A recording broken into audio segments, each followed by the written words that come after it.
Hello प्यारे दोस्तों, स्वागत है आप सबका कला संस्कृति के अंतर्गत। अपना आज ये 5वीं क्लास है, 5वां वीडियो हम तैयार कर रहे हैं और आज अपना विषय है संप्रदाय।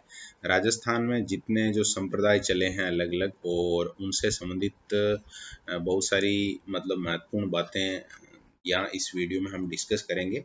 हमारे परीक्षा में किस तरह का प्रश्न आ सकता है और उसको भी डिस्कस करेंगे। साथ ही साथ जो कुछ चीज़ें जो कि हमने कहीं अपने आसपास नहीं देखी हैं और उनको समझने का प्रयास भी करेंगे।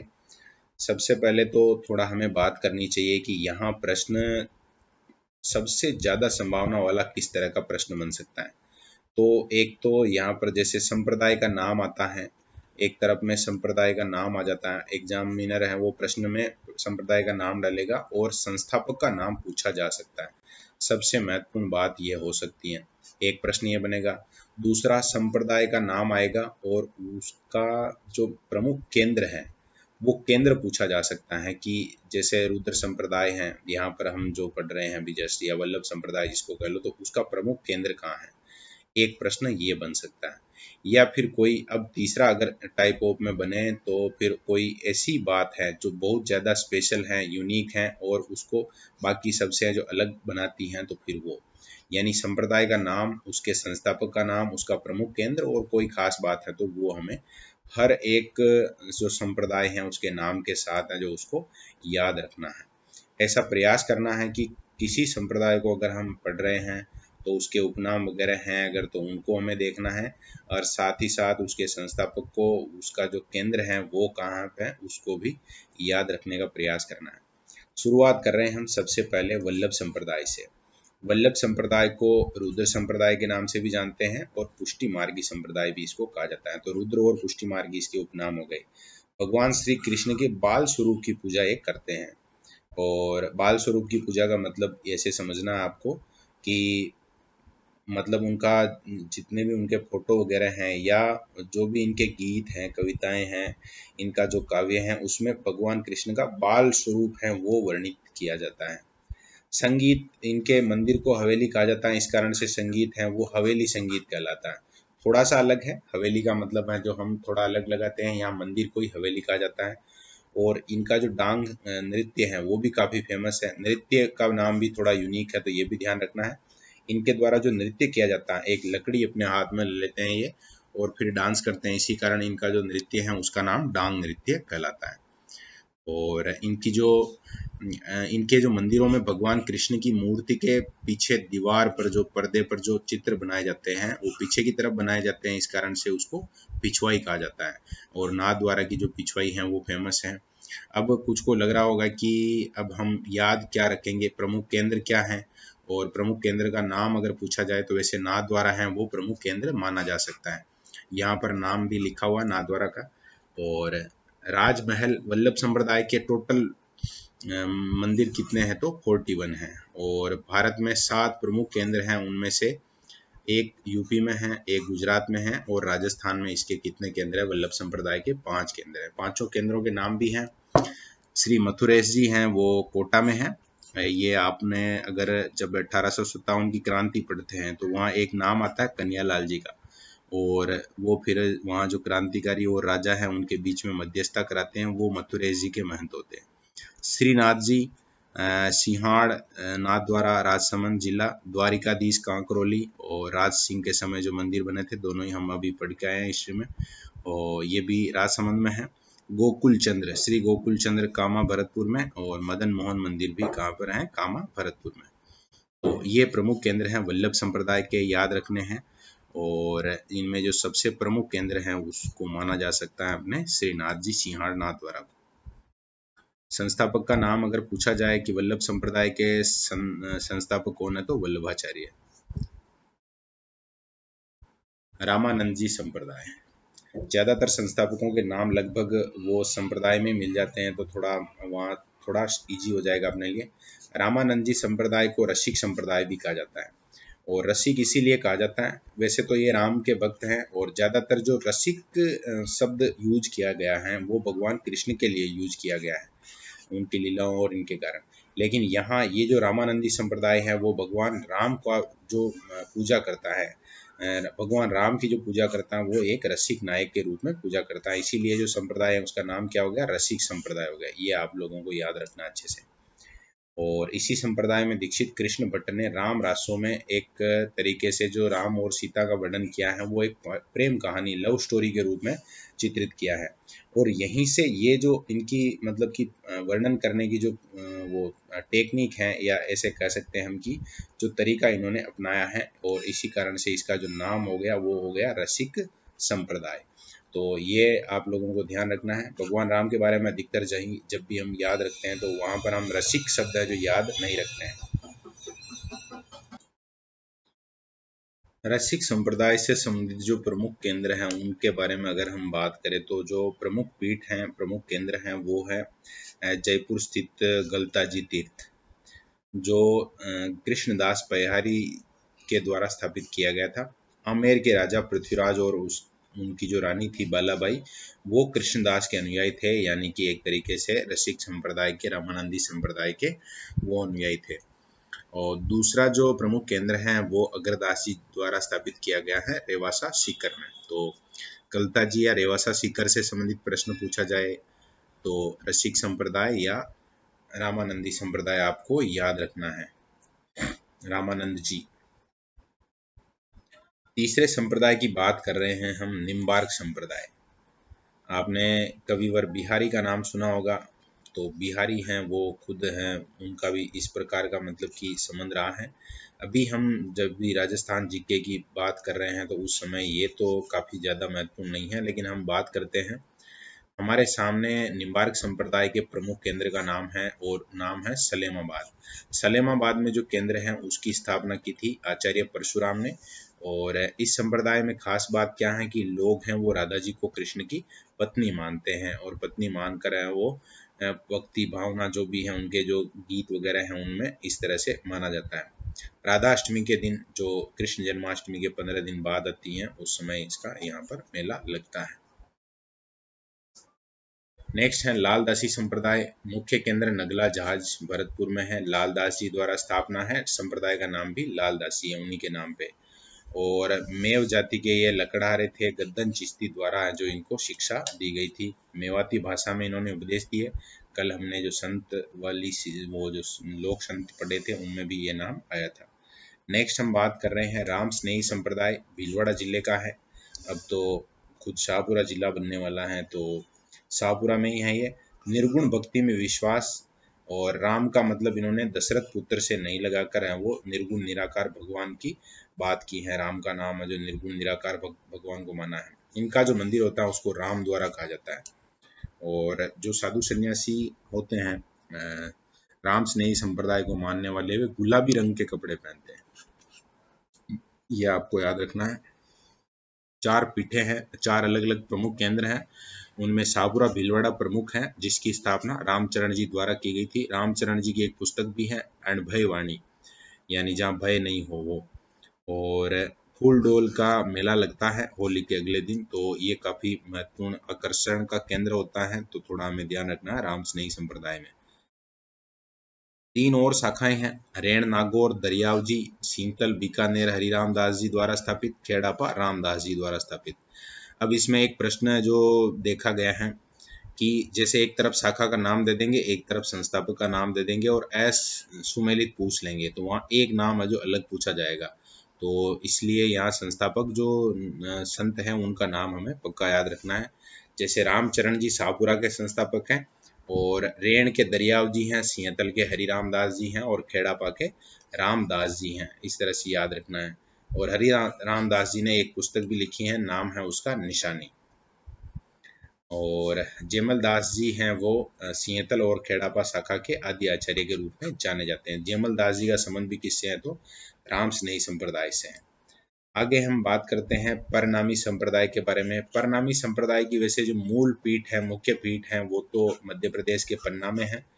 पन्ना एक कस्बे का नाम है, और संस्थापना वहां पर की थी प्राणनाथ ने। राजस्थान में परनामी संप्रदाय का जो मंदिर है वो आदर्श नगर जयपुर में है, यानी कि आदर्श नगर जयपुर ही आप राजस्थान के हिसाब से सही उत्तर बताएंगे। जयपुर, आदर्श नगर जयपुर परनामी संप्रदाय का मंदिर। और इस संप्रदाय के जो लोग होते हैं मानने वाले, वो कुजलम स्वरूप है उस ग्रंथ को मुख्य मानते हैं। ये इनके संप्रदाय का प्रमुख ग्रंथ है, परनामी संप्रदाय का। नेक्स्ट है स्वामी लाल गिरी का अलखिया संप्रदाय। तो अलखिया संप्रदाय का मुख्य केंद्र कहाँ है? बीकानेर में है। संस्थापक कौन है? स्वामी लाल गिरी। और संप्रदाय का ग्रंथ है अलख स्तुति प्रकाश। देखिए अलख नाम यहाँ है और पुस्तक के नाम में भी आ रहा है, तो थोड़ा ये तो मैच कर जाएगा। अब दो चीजें आपको याद रखनी है, बीकानेर और स्वामी लाल गिरी संस्थापक। नवल संप्रदाय जोधपुर में है, नवल दास जी ने इसकी स्थापना की थी। और नवल संप्रदाय के बारे में ग्रंथ है वो नवलेश्वर अनुभववाणी है। तो इतना याद रखना है, नाम थोड़ा थोड़ा मिलता जुलता है, तो इससे ये चीज़ें याद रह जाएगी। नवल संप्रदाय का प्रमुख केंद्र ही आपको याद रखना रह गया है जोधपुर। नेक्स्ट हम भीलवाड़ा में दांतड़ा स्थित जो गुदड़ संप्रदाय का केंद्र है उसकी बात करते हैं। नाम है गुदड़ संप्रदाय। नाम गुदड़ संप्रदाय क्यों पड़ा? तो अपने यहाँ गुदड़ी कहा जाता है। गुदड़ी का मतलब एक तरीके से रजाई, और उससे बने या उस टाइप के वस्त्र पहनने के कारण इस संप्रदाय के जो संत हैं वो मतलब कि इस तरह के वस्त्र पहनते, इस कारण धीरे धीरे संप्रदाय का नाम क्या हो गया? गुदड़ संप्रदाय। दांतड़ा भीलवाड़ा में है, वो इसकी प्रमुख पीठ है। संस्थापना किसने की थी? संत दास जी ने की थी। आगे है राजा राम जी। लगभग क्या कहते हैं उनको, जाम्बो जी के जैसी ही थोड़ी बहुत जो इनकी शिक्षाएं हैं। मुख्य केंद्र शिकारपुरा जोधपुर है।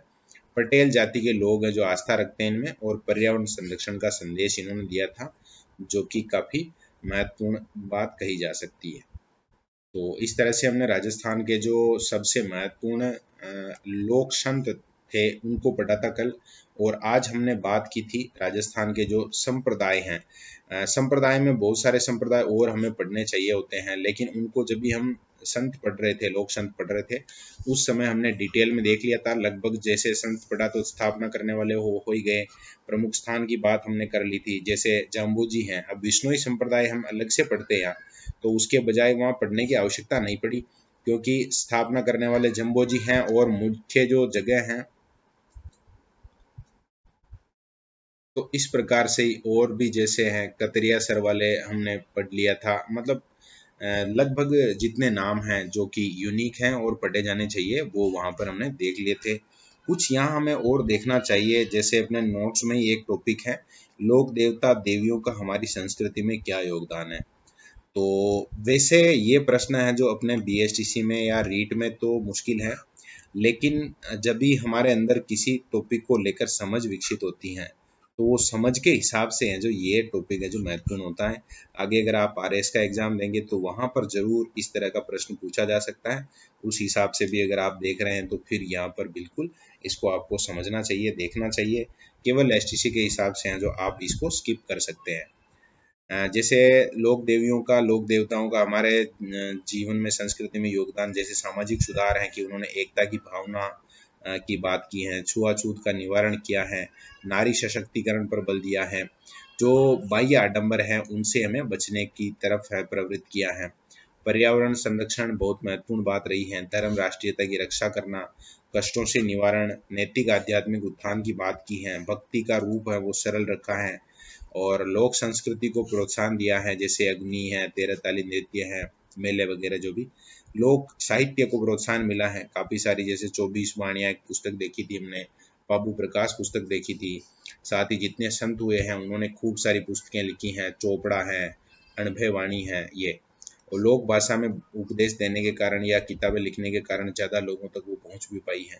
फोटोग्राफी, चित्रकला को प्रोत्साहन मिला है, फट चित्रकला है, पिछवाई चित्रकला है, जैसे मंदिर बने हैं तो स्थापत्य कला निश्चित रूप से वहाँ पर डेवलप हुई है।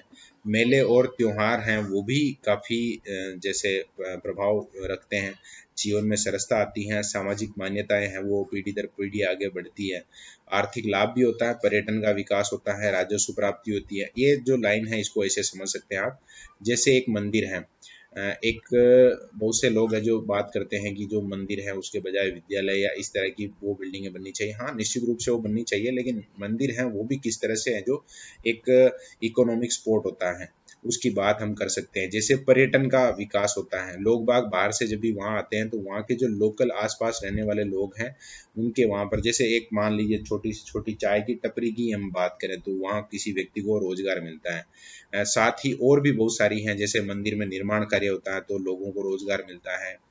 बहुत सारी इस तरह की चीज़ें होती हैं और पर्यटन का डेवलपमेंट तो होता ही है। बहुत सारे मंदिर हैं जो राज्य वहाँ से जो सरकार है वो राजस्व की प्राप्ति भी कर लेती है, व्यवसाय भी वहाँ विकसित होते हैं। और ख़ास तौर से जो पर्यटन है, अब इंडिया में जब भी बहुत सारे लोग नेगेटिव दिमाग लगाते हैं, लेकिन अगर वो सकारात्मक रूप से उन चीज़ों को अगर सोचा जाए तो फिर वो है जो पर्यटन के हिसाब से बहुत महत्वपूर्ण हो सकती है। हस्तशिल्प को बढ़ावा मिलता है, बाजार का केंद्र इनके कारण से जब भी मतलब कि कोई मंदिर है वहाँ बाजार भी लगते हैं, लोग बाग है जो वो हस्तशिल्प की चीज़ें हैं जो खरीदेंगे। पशुओं की खरीद बिक्री, पशु मेले लगते हैं काफ़ी ज़्यादा। और खेल कूद प्रतियोगिताएं होती हैं, सामाजिक सौहार्द बढ़ता है, मनोरंजन के केंद्र होते हैं। भाई मानव की जो मूलभूत जो आवश्यकताएं हैं उनमें से एक ये है तो इसकी भी पूर्ति होती है। जनजातियों के मेले उनकी संस्कृति का परिचय हमसे कराते हैं। इंटरनेशनल लेवल पर जो वो प्रसिद्धि प्राप्त की है मेलों ने, पुष्कर हैं या और भी बहुत सारे, तो वो भी हैं, वो अंतर्राष्ट्रीय स्तर पर है जो हमें फ़ायदा पहुंचाती हैं चीज़ें। तो ये आपको ध्यान रखना था, समझना था। वैसे धीरे धीरे शुरू के दिन जो 1 घंटे का गया और आज मुझे लगता है कि 16 मिनट में ये जो कंप्लीट हो गया। थोड़ा सा बुलेट नोट्स में देख लेते हैं। जैसे सबसे पहले हमने बात की थी अभी वल्लभ संप्रदाय के बारे में, तो दो उपनाम है ध्यान रखने हैं आपको। पुष्टि मार्गी, वल्लभ संप्रदाय को रुद्र या पुष्टि मार्गी भी कहा जाता है। भगवान कृष्ण के बाल स्वरूप की पूजा होती है, मंदिर को हवेली कहते हैं। फोटोग्राफी जो होती है वो पिछवाई कहलाती हैं। 41 टोटल मंदिर हैं। राजस्थान में जो मंदिर हैं उनमें मथुरेश जी हैं, श्रीनाथ जी, मथुरेश जी कोटा हैं, श्रीनाथ जी सिंहाड़ नाथद्वारा हैं, कांकरोली में द्वारिकाधीश जी हैं, गोकुल चंद्र जी और मदन मोहन जी कामा भरतपुर में। तो ये आपको वल्लभ संप्रदाय के बारे में याद रखना है। रामानंदी संप्रदाय को और क्या कहा जाता है? रसिक संप्रदाय। राम रासुआ जो पुस्तक है उनकी गलता जी में प्रमुख केंद्र है, कृष्णदास बयारी द्वारा स्थापित। रेवासा में अग्रदास जी द्वारा स्थापित है और रेवासा सीकर में है। और ये नाम भी यहाँ आई गए हैं, कृष्णदास बयारी और रेवासा में अग्रदास जी। तो ये भगवान राम के भक्त हैं और राम जी की जो पूजा की है उन्होंने किस रूप में की है? रसिक रूप में की है, ये आपको ध्यान रखना है। नेक्स्ट है निम्बार्क संप्रदाय, सलेमाबाद अजमेर में, और परशुराम जी संस्थापक हैं। राधाष्टमी को मेला लगता है। जगत सिंह द्वितीय का संबंध इनसे रहा है, निम्बार्क संप्रदाय को मदद की थी। शेखावटी क्षेत्र में भी ये प्रसिद्ध है।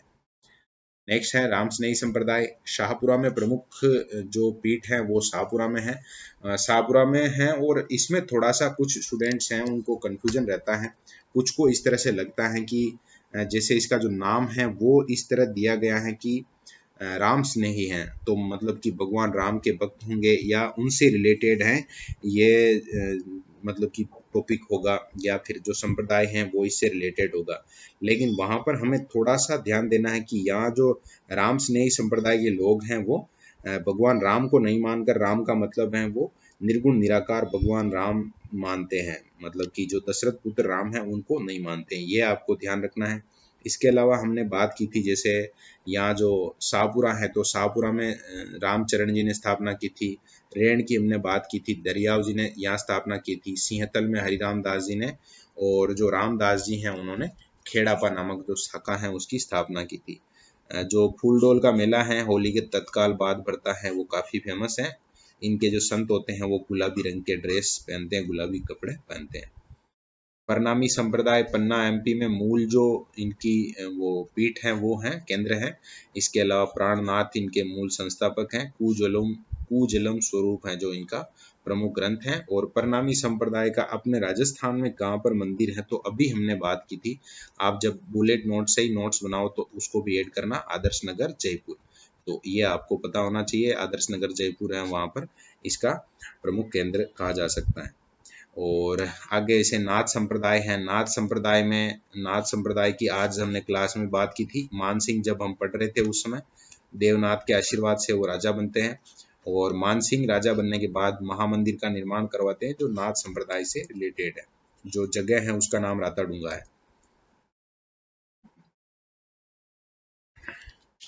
तो ये कुछ महत्वपूर्ण संप्रदायों की बात की थी।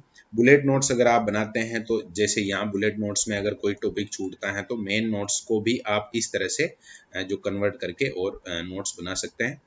और यहाँ तक अगर आपने क्लास देखी है तो निश्चित रूप से बहुत अच्छी बात है। ये समझने का प्रयास करना है, एक दो बार और क्लास को देखना है, नोट्स बनाने हैं, उनको 2-4 बार रिवाइज करना है, तो निश्चित रूप से एग्जाम में जो प्रश्न है वो आपका गलत नहीं होगा इस टॉपिक का। ओके, धन्यवाद।